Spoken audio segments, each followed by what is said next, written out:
should come out as long as they've got their mask on like we have to have. I don't know why they can't come out with their mask on too. We are valued as well. We are your people. Look out for us. We've seen an escalation in COVID Of cases the COVID, yeah. in the last couple of, say the last 2 months. We have seen an escalation in deaths Yeah. and infections. Well, so And in it's the not- United States, though, we've got a big abundance of the COVID breaking out also. And we're allowed to go out as long as we have our mask on. So I don't know why Jamaicans can't come out without as long as they've got their mask on, like we do in the United States.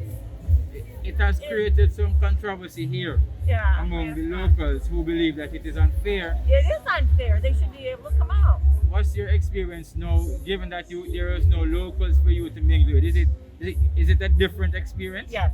It looks like Also, it's a ghost town now. does that take away the fun though? No, I mean, you don't have the people cheering around or walking around and greeting you like you usually do. Uh-huh. I mean, yes, you got the people that are at the stores, but you don't have the ones that are walking in the streets greeting you like I have before when I've been here. And do you miss that? Yes, yes. What about it you like? Just the friendliness of everybody here. Okay. I do miss that. It's been a while. We haven't even received a guest. Not literally, not even to say I, nor Odie.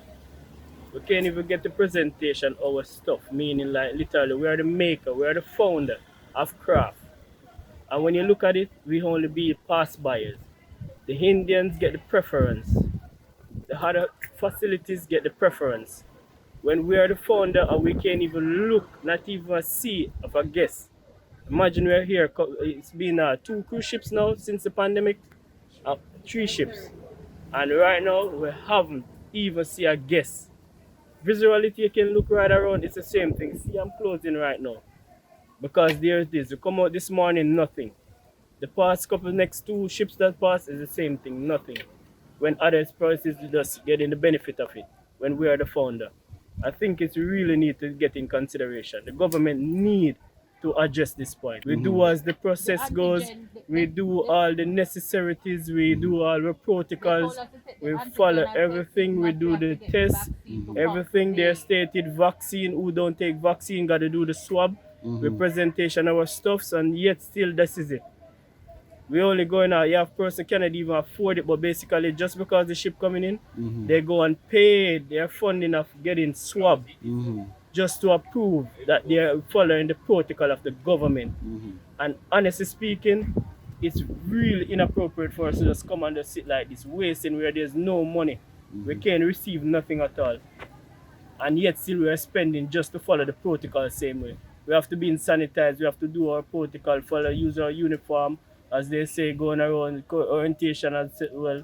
But it's not benefiting us. Definitely not.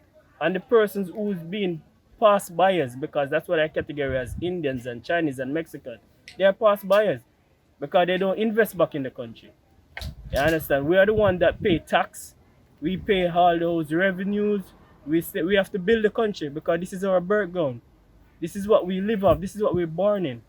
But yet still we can't benefit from it. The process that the corridor entails was a system that included the training, it included the design of how the system would work. There was a geographic zone that was limited in space, and it had a joint approach between the private sector and the public sector. And when I say the private sector, it was the entire tourism stakeholders, the hotels, the bus drivers, craft market vendors, attractions. It's a true collective approach to monitoring and managing, along with the TPDCO agency of Ministry of Tourism. So what it really was taking the MOH protocols, which work, and putting a system in place to manage and monitor that these protocols are working.